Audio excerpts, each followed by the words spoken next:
This is Boston's downtown crossing, where I'm heading towards a big area called the food court to ask people what they think about seeing more than 1,700 signatures for the egalitarian revolutionary statement, this I believe. So if you just want to take a look at it, and 1,700 signatures? and just, you know, say whatever it is that you think about it. If you can read the whole statement, every page has the same statement, and it's a wonderful statement. And lots of people have been signing saying they agree with it. Yeah. Oh, it's like about oil? BP to the Gulf.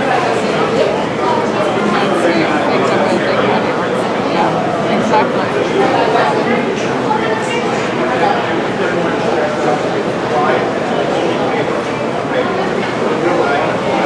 Yeah, that's true.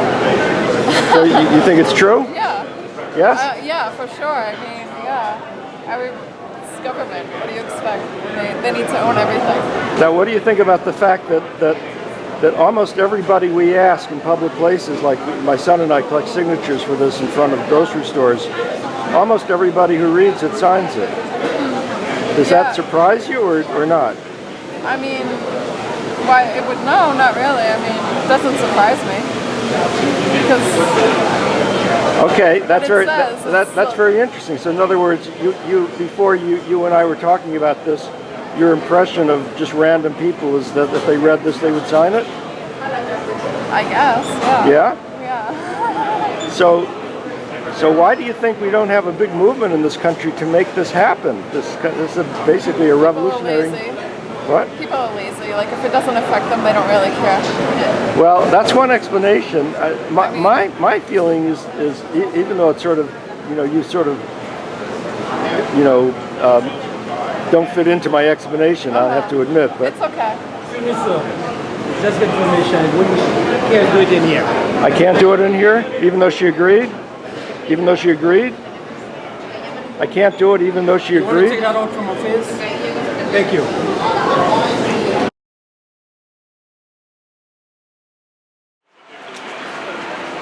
Well, based on a sample of one, I can say that everybody who's willing to be interviewed at the food court in downtown Boston is so supportive of the statement, this I believe, that they're willing to sign it, as the woman that I just interviewed did after I was told I had to shut down the camera. So I guess now I have to find another place where I can ask people how they feel about this I believe and all the signatures for it. So what you're reading is the summary of a slightly longer statement that people are signing, and all the signatures are in the following pages after the second page.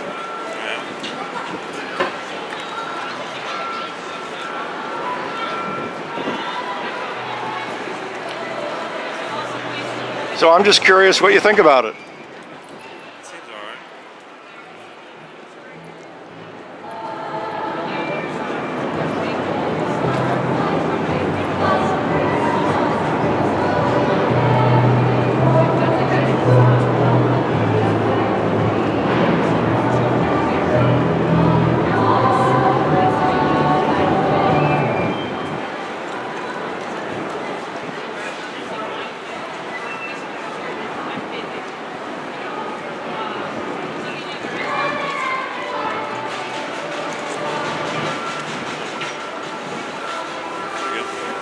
Thank you.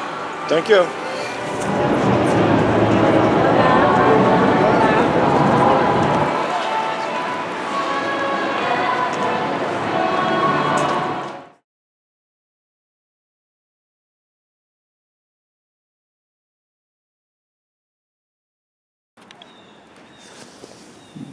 This is my neighborhood in the Brighton section of Boston, and I'm headed now to the nearest subway station at the Cleveland Circle stop on the Sea Line, the green Sea Line in Boston. And I'll see who's there, and I'll see what they think about seeing 1,770 signatures for a revolutionary egalitarian statement. This I believe, and we'll see what happens. Well, this is the Cleveland Circle T station.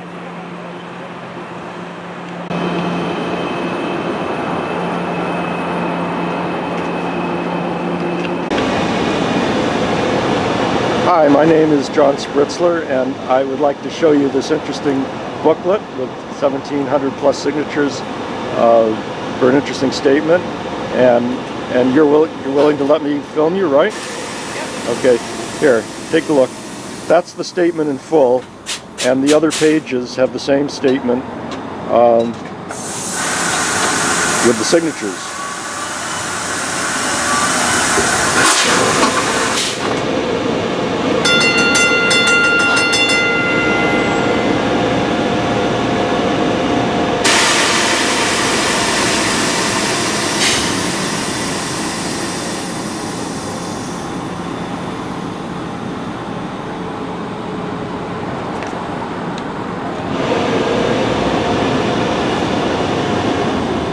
So I was just wondering what your feelings are about it. I agree with this statement. Yeah? Yeah, I think it's very valid. The whole thing? You read it all? Yeah. Yeah? I like the connection between capitalism and the environment, because a lot of the time people disconnect environmentalism from economic injustice. So let me, if you don't mind, let me ask you some questions since you do agree. What do you think is the reason why we don't have a movement in this country to make things be in this egalitarian way? Well, the people in power are the ones who have benefited from this system. Okay, so so the one obvious answer is the people in power don't want it to happen. But what about the people who are not in power? Why aren't they, fighting the people in power to make it this way? I guess there's not enough education about this issue, I guess. The people who would be willing to be in such a movement don't necessarily know. So when you say education about this issue, you mean about why things are bad, or how things could be better? Which is? I guess why things are bad, and then what we can do about that. So related to that, what proportion of ordinary Americans do you think would sign this the way you said you would? I don't know. I think that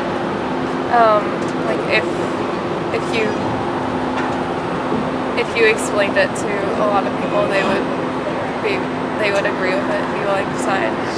So if it's explained to people, a lot of people would sign it? Yeah. Okay, well this is very interesting. Would you like to sign it? Sure. Okay, let me give you a copy.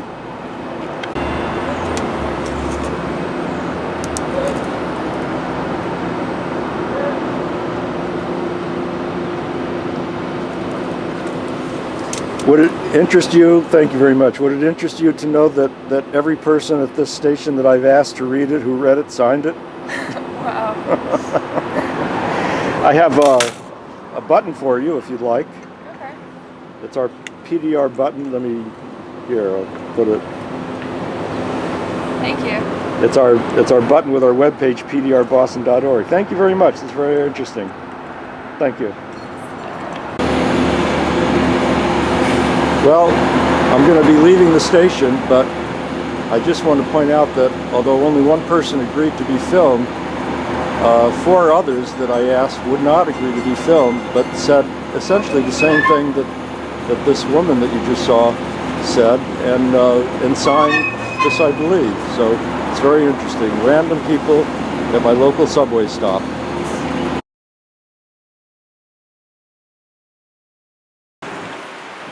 Well, I've decided to cross the street from the subway station and go stand in front of my favorite hardware store and see if someone coming down the street will agree to talk about this, I believe.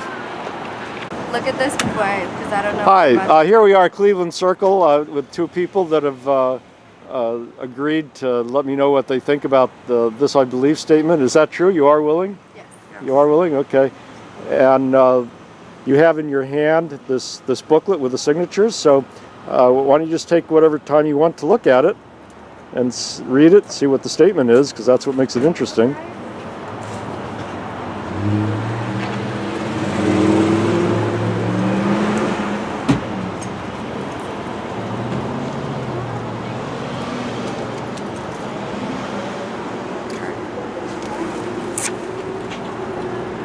Stuff. Yeah. So what is kind of like the idea of this? Well, the reason that I and other people are collecting these signatures is that we're aiming to get 130 million signatures so that we can let a majority of Americans, that's a majority of adult Americans, so that we can let a majority of Americans know that it's a majority who feel this way. So that people who feel this way will start acting with the confidence and determination that comes from knowing you're a majority, instead of the hopelessness and feeling of despair that comes today from feeling that, you know, there's so few of us, what can we do? That's the goal, to make this really, these changes actually happen. Yeah. So I don't know if you finished reading the statement yet, did you? Yeah, I read some. Yeah. So what did you think of it? I mean, I do think that like it's important that we kind of have talks. Like, it's mentioned something about having meetings, kind of town meetings, about just kind of talking about the issues, like what most people feel. And I think, you know, I think it's most important that you just kind of start those discussions before like any change is made, before anything radical, but just kind of start off at the basis of, we're just going to get a lot of people, we're going to get you in a room, and we're all going to just talk about how we feel what the government's doing that's well, and what the government's doing that needs improvement, and then go from there. Okay. And what would you say at such a meeting? I definitely say, like, I think personally for me being a student, I think that like there's a lot of things that, I don't know, I feel like my issues are different than, let's say, someone that's, you know, that's more, I don't know, not a student, that has maybe a family, that maybe someone that has a job that's, you know, that pays them salaries, and they, you know, they have a lot riding on them. So I feel like everyone has different issues, but I think personally, like, what I'd love to talk more about is, as a student, kind of what can we do as students? Like, I think like as students, like we I don't know, I feel like we just have our own issues, I think, but I think like as students, like sometimes they say like we don't have a voice for kind of things that happen within the government. And when it comes to stuff like loans, comes to stuff as like just, I don't know, there's a lot of things that Let me call your attention to the paragraph here that says that we should have an economy based on from each according to ability to each according to need, where things are shared freely among people who contribute, and instead of bought and sold. In terms of your situation as a student and many millions like you, what this would mean, this is an egalitarian society we're talking about now, very different from the way today's society is organized.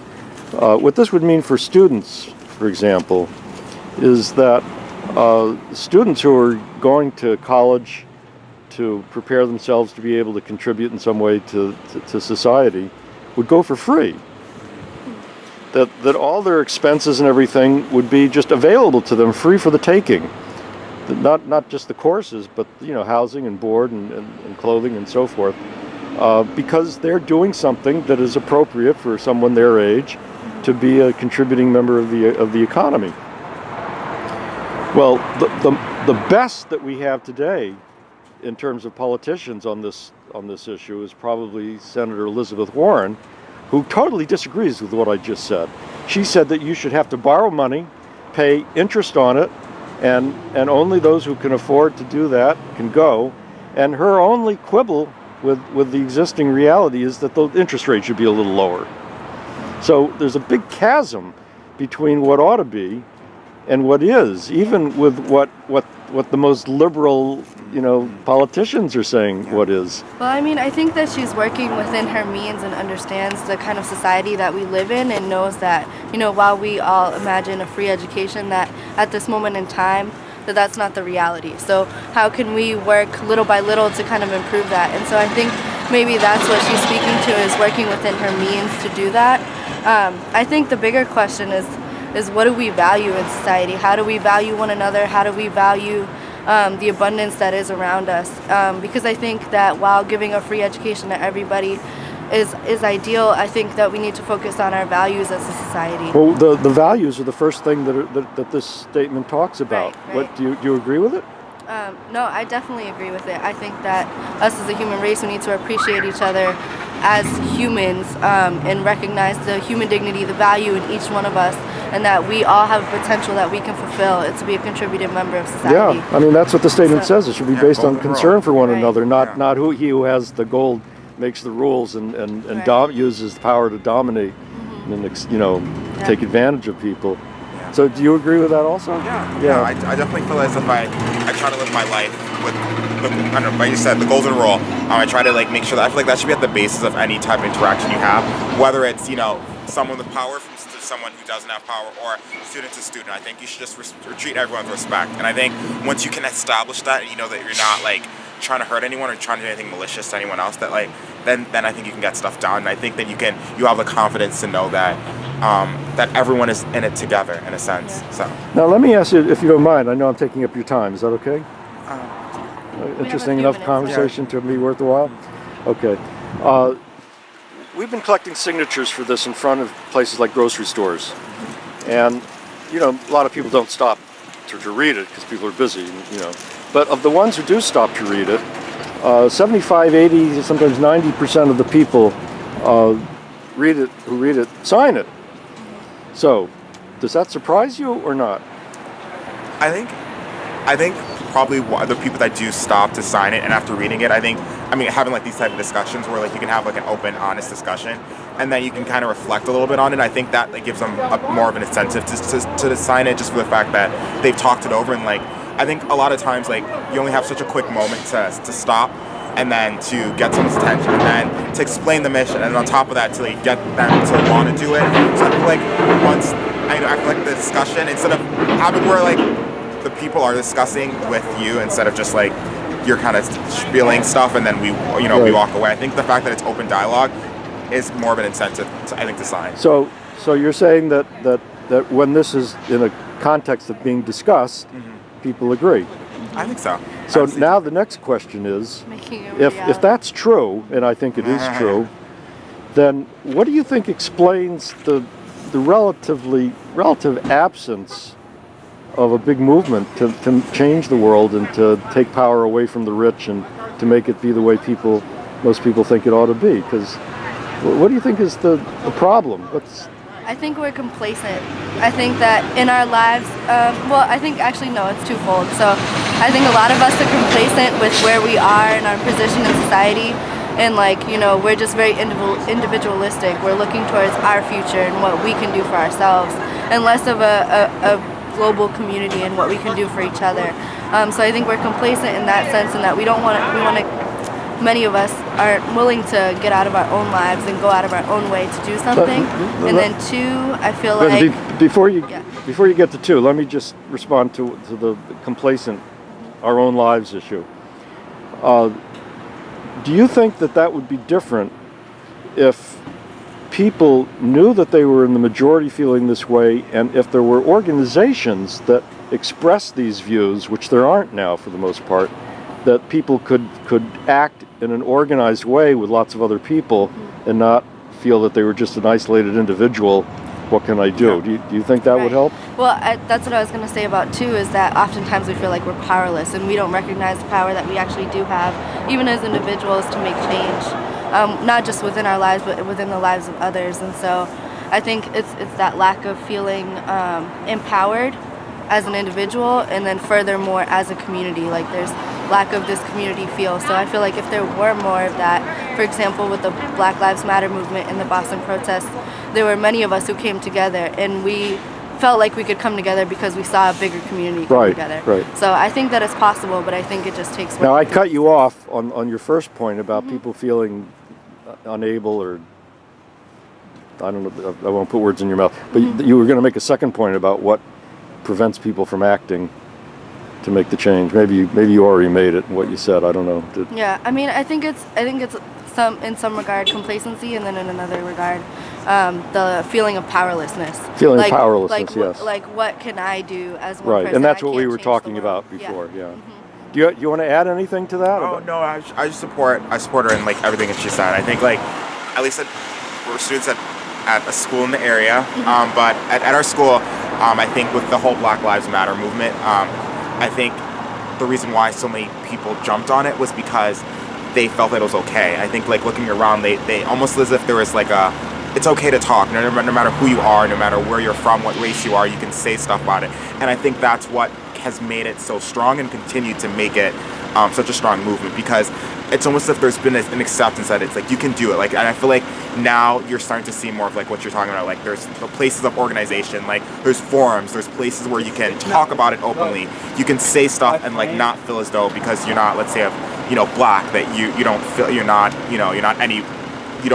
part of the movement in any way. So I think it's the number one thing that you have to have, I think, in any type of movement is first to have the people feel as though like they can contribute and they have a place in it, even if like let's say the issues don't completely pertain to them, but at least they can have a role in the movement. So now as you notice, I'm wearing a button. It's this button. We can let's remove the rich from power, have real, not fake democracy, with no rich and no poor. Do you think that we could ever do that? Remove the rich from power? I mean, we were that's hard. just discussing this. Discussing this. I think we're capable in the means that we have, but I don't think that as a people we're not strong enough as a movement together to be able to do something like that. I think I'm always an optimist, I'm always an idealist, but I'm also very realistic. So I think that it can happen, but the reality of it happening, I'm not so sure. But I think, hopefully you and other people and everyone a part of this movement, as well as other people fighting for similar movements, can make it happen. I fully believe in the willpower that we can. Would you like a button? Sure. Would you like a button? Sure. Let me. Okay, I got one big and one small, but that's. Thank you. Well, listen. Thank you very much for a very interesting conversation. I hope you found it interesting. And if you go to pdrboston.org, you go to the YouTube channel and you can see the video, which before long will include you in it. Thank you very much. Thank you. Thank you.